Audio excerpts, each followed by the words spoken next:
Hello and welcome to this video.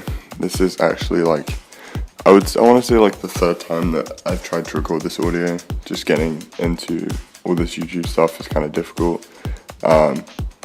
Yeah. So sorry if I sounded a little bit disdained with it all. But yeah, so far this week everything's been going pretty good. What I'm playing right now is just some of my squats from this week, and then some of the other training footage comes along a little bit later. If you follow me on Instagram, you would have seen most of this, but I add in some extra footage that I didn't put up there, just for the sake of fleshing it out a little bit and providing a more comprehensive review of how things are going. So as it stands right now, I'm about 11 weeks out, I want to say, from World Nationals. Yeah, I'm super excited. Things have been going pretty good. The last 6 weeks have been really fun, actually. I've been throwing in some more heavy singles in my training, which isn't something that I was doing before as much.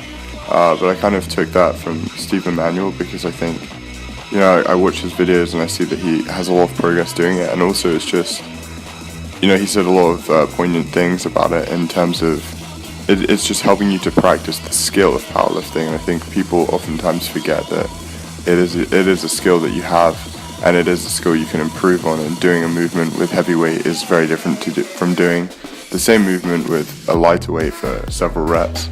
So I've been throwing in my program's kind of modeled off of Blaine Sumner's Vanilla Gorilla program.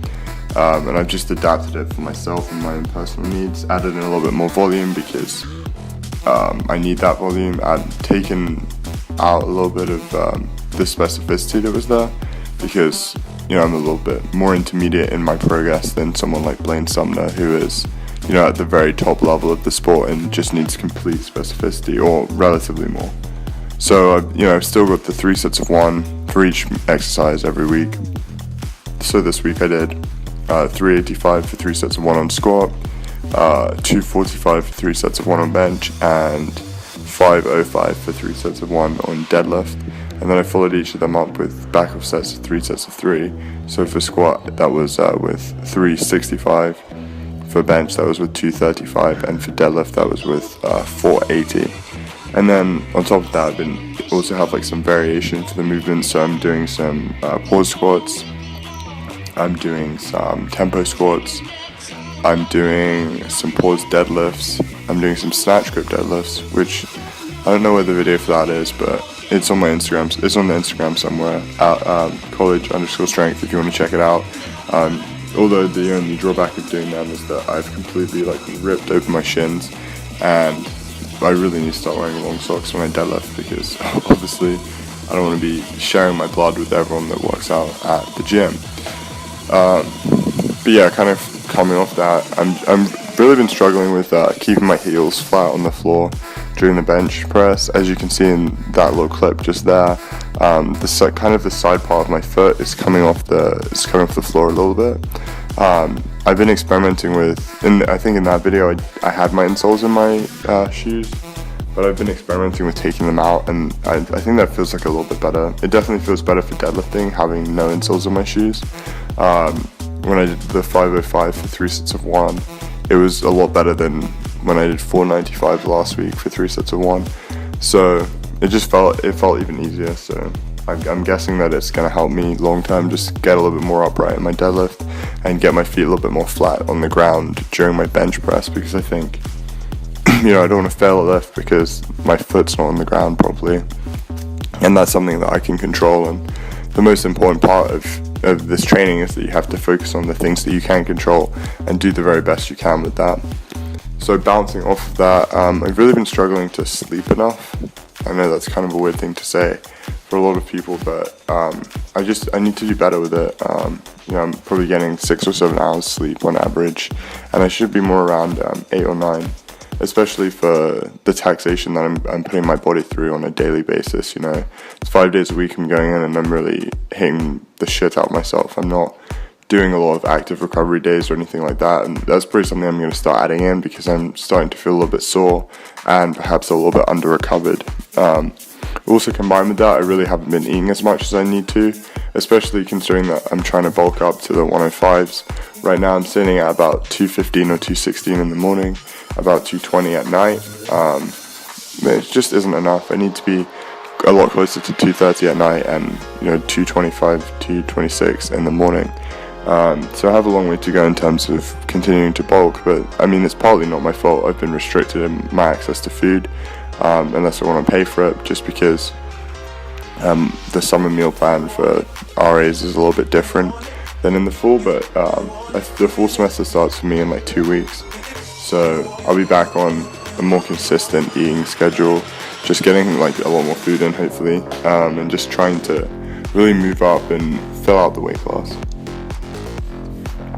So I've been experimenting with a few different things during this program. As you can see right now, these are some tempo squats.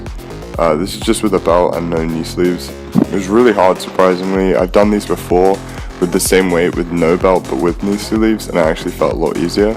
I think that I'm kind of relying on knee sleeves as well as wrist wraps as a crutch for my lifting, and that's something that perhaps I maybe shouldn't want as much. Like, I should use them for maximal lifts and just feel the benefit from it.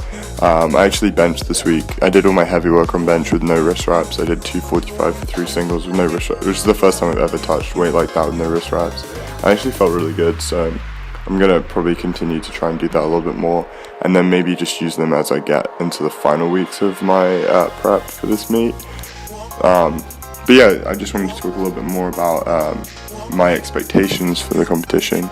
I think that I'm pretty realistic of where I stand in terms of how competitive I am. Being 11 weeks out, my goals are I want to squat 500, bench about 310, and deadlift something near 650. I'd be really happy with. I know that's not going to get me the win in my age group, like under 23 junior class or whatever, and 105 weight class. It's not going to get me the win because the winning total is going to be around 1700, I estimate. So I'm not anywhere near that, and I don't expect to be anywhere near that. I'll be happy if I total like 1450 at this meet. I would be really happy with that. That'd be some good progress for me, and it's something to build on going forward. But I just think that mindset is everything. I know that at some point in the future I'm going to be a world champion, or that's like my long-term goal, I would say, and I'm willing to do whatever it takes to work towards that. So I'm just going to make sure that I'm maximizing with all the opportunities that I have. I qualified for World Nationals, so I may as well compete. I may as well do my first national competition. I mean, I've only been powerlifting for a year, just over a year now, so I may as well take advantage of all the opportunities I have access to and just continue to build and progress. And I think it'll be good for me to get that first national competition out of the way with no expectations, so that I can just really enjoy it and take advantage of it, and then come back next year refreshed, reinvigorated, and really ready to to try and win that competition. I think that's an awesome position to be in. I think it's nice to kind of be on the outside looking into it and not really be too concerned with how well I do. I'll be happy if I'm inside the top 10. I really don't know how many people will be in my weight class, but I just want to do the best I can and just come away feeling happy about my performance. That's a really big goal for me. So yeah, I'm really excited to see where it's going to take us. Anyway, thank you very much for watching. I will be back with this again next week. Please support us, subscribe to the channel, find us on Instagram, find us on Twitter. Thank you very much, and see you next week.